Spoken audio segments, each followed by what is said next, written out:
everybody, Nick here. Today I want to talk to you about the 2016 MacBook Pro 15-inch. The one I have here has a 2.6 gigahertz processor, i7, 16 gigs of RAM. It's not the top of the line, but it's pretty darn good. I really like this computer. There's a lot of reasons that I bought it, and I'm really happy that I bought it. But it doesn't come without its flaws, and that's pretty un-Apple-like. But first, some of the reasons that I bought it. I needed a new laptop. I have a 2013 MacBook Pro, and I was starting to make videos, and I spent a lot of time just watching the videos render in Final Cut Pro, and it was getting old. I would add like one LUT, maybe a letterbox, and then all of a sudden, I'm sitting there waiting. And this laptop, that does not happen.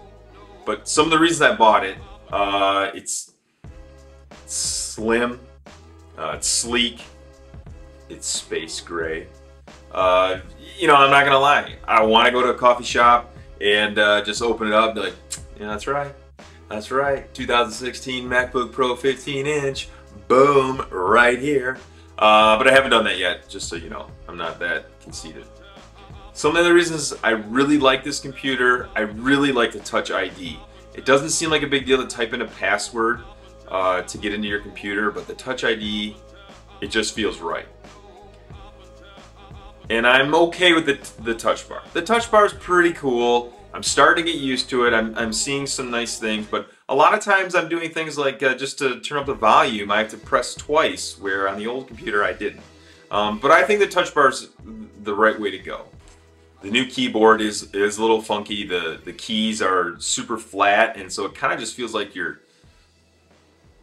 tapping down on nothing. But after a couple of minutes, you really do get used to it. It's not a big deal. The USB-C ports, I got two here, two here. I can deal with them. I went out and I got an external hard drive that's USB-C, and it's actually better because it transfers data quicker, so I'm cool with that. I went to the Apple store and I shelled out the 19 bucks for the USB-C lightning charger. I'm cool with that too.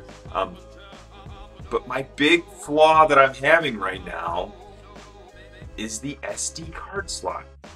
I really want an SD card slot, and I don't feel like I'm being crazy by asking for one. Right now, I have an older camera. It doesn't have any Wi-Fi capabilities. I can't push it to my phone. So the only way to get data or any kind of footage from my camera to my computer right now is to take the SD card, put it in my old MacBook Pro, and then airdrop it over to my new MacBook Pro. And it just, like, I know, first world problems, but it's annoying. It really is. When I take footage on my iPhone, I can airdrop it to my new MacBook Pro, so not a big deal. And maybe in the future, the new cameras that'll be coming out, it'll be very simple to airdrop things over, and it won't be a big deal. But right now, it's a big deal. People are purchasing the adapters like this from Techie or whatever, and I bought one, but of course, not being very smart, I ordered the gold one instead of the space gray, and I just can't bring myself to putting this one on, so now I'm trying to get the space gray, but they don't have them in stock right now, so I'm kind of stuck. But even with that, it's such a compromise. It has the USB 3.0, it has micro SD, an SD card slot, it has an extra USB-C port, so it's a nice solution, but it just makes a pretty product look ugly. One other negative that I don't really like is the charger. The charger is a downgrade. The old magnetic charger had, besides being magnetic, had a little green light or an orange light to let you know if it's charging. The new one doesn't have that. You just plug it in, and if you listen really carefully, you'll hear a little bing, and it'll let you know that it's charging. But if you don't listen for that, you're not really sure, and you're not really sure if it's fully charged.